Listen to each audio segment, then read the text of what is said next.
ഞങ്ങളിന്ന് കപ്പ ബിരിയാണി വയ്ക്കാൻ പോവാം. അപ്പോൾ അതിനുള്ള കൂട്ട് റെഡിയാക്കണം. ഇഞ്ചിയും പച്ചമുളകും വെളുത്തുള്ളി കൊച്ചുള്ളി ഇത്രയേ ഉള്ളൂ. ബാക്കി സലാഡിനും കറിക്കൊക്കെയുള്ളത് കപ്പ പൊട്ടിച്ച് വെച്ചിട്ടുണ്ട്, മുറിച്ച് വെച്ചിട്ടുണ്ട്. ചിക്കൻ അവിടെ കഴുകി വെച്ചിട്ടുണ്ട്. അപ്പോൾ അതിനുള്ള അരപ്പ് മസാല റെഡിയാക്കും.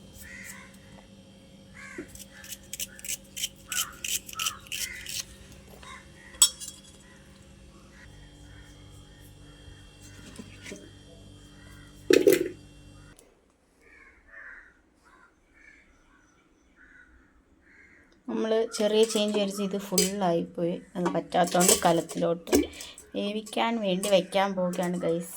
ഇതിനകത്ത് ഇനി കുറച്ച് മഞ്ഞൾപ്പൊടി ഇട്ട് കൊടുക്കണം, പിന്നെ ഉപ്പും. ചില ആൾക്കാർ ഈ ചിക്കൻ വെന്തുകൊണ്ടിരിക്കുമ്പോൾ അതിനകത്തിട്ട് വേവിക്കാറുണ്ട്.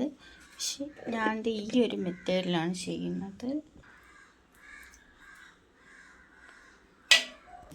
പിന്നെ പച്ചമുളക്, 2 കൊച്ചുള്ളി, ഇഞ്ചി, വെളുത്തുള്ളി ഇത്രയും നമുക്ക് ഇതിലേക്കിട്ടൊന്ന് ചതച്ചെടുക്കാം. എല്ലാവരും ഇത് അരിഞ്ഞൊക്കെ ചേർക്കും, പക്ഷേ ഇവിടെ എല്ലാവർക്കും ഇങ്ങനെ നല്ല അരച്ച് അങ്ങനെ ഇടുന്നതാണ് ഇഷ്ടം. അപ്പോൾ ഇതൊക്കെ ഓരോ ആൾക്കാരും ഇഷ്ടം അനുസരിച്ച് ചെയ്യുക. ചതച്ചെടുത്തിട്ട് നമുക്കിത് ചിക്കനിലേക്കിട്ട് മിക്സ് ചെയ്തെടുക്കാം. അതിനകത്ത് നമുക്ക് വേണ്ട ഉള്ള മസാലയൊക്കെ ഇട്ട് കൊടുക്കണം. ഇതിനകത്ത് വന്നിട്ട് മുളക് പൊടി, മഞ്ഞൾപ്പൊടി, മല്ലിപ്പൊടി, ജിഞ്ചർ ഗാർലിക് പേസ്റ്റ്, പിന്നെന്തുവാ നമ്മളെ കൊച്ചുള്ളിയും കൂടി ഞാൻ അരിഞ്ഞിട്ടിട്ടുണ്ട്. ഇത് ഒന്ന് നമുക്ക് ഉപ്പും കൂടെ ഇടാറുണ്ട് കേട്ടോ, ഉപ്പിടണം. പിന്നെ ചിക്കൻ മസാല ഇട്ട് കൊടുക്കുക, നമ്മളെ പൊടി. എന്നിട്ട് തൈരോ വെറുതെ ആയാലൊന്ന് മിക്സ് ചെയ്ത് കുറച്ച് നേരം റെസ്റ്റ് ചെയ്യാൻ വയ്ക്കുക. ഇതിലെന്തൊക്കെ ചേർത്തിട്ടുണ്ട് അതെല്ലാം ഞാൻ പറഞ്ഞു. തൈരൊഴിച്ച് മിക്സ് ചെയ്തോണ്ട് വലിയ കലത്തിലിട്ടില്ല.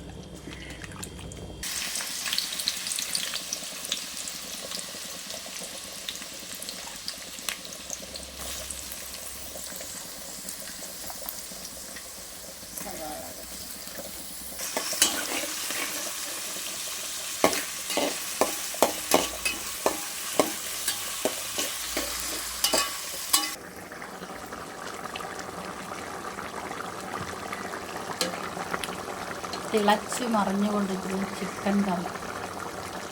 അപ്പം ഇനി നമുക്ക് എന്താണ് വേണ്ടത്? കപ്പയിടും.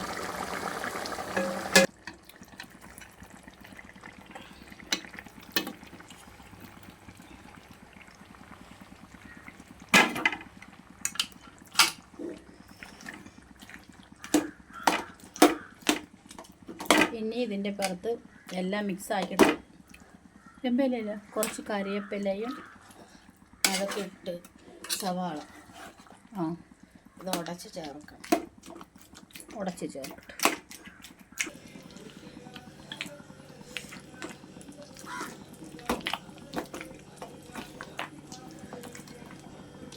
ഇതിലൊരു കപ്പ കയ്പുണ്ടല്ലേ.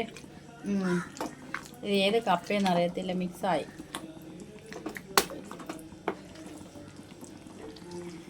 അപ്പം നമുക്കിനി അടുത്ത് കഴിക്കണത് കാണാം. സവാള ഇടാം. ഒന്ന് സവാള ഇട്.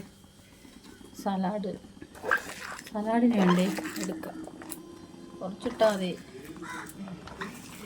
ഇതിൽ ചില ആൾക്കാരില്ലേ ഇത് തേങ്ങയെല്ലാം വറുത്ത് മട്ടൻ വയ്ക്കണ ഒരു ജീരകമുള്ളൂ. നമുക്ക് ജീരകം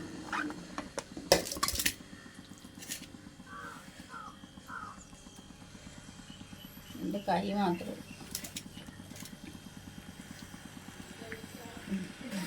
അപ്പോൾ ഇതിന് നമുക്കിത് കട്ടൻ ചായ ഒന്ന് ചായക്കുള്ള വെള്ളം അടുപ്പിച്ചിട്ടുണ്ട്. അപ്പോൾ എല്ലാം റെഡി ആയിട്ട് നമുക്ക് കാണാം. അപ്പോൾ അതേ റെഡി ആയിട്ടുണ്ട് നമ്മുടെ ആഹാരം. നമുക്കിത് കഴിച്ച് നോക്കാം.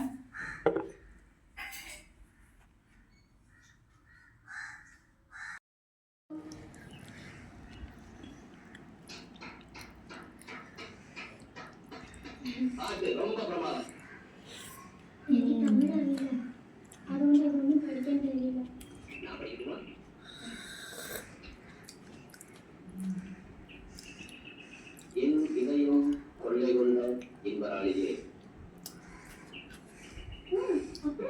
இதுக்கு மேல படிக்கணும்னா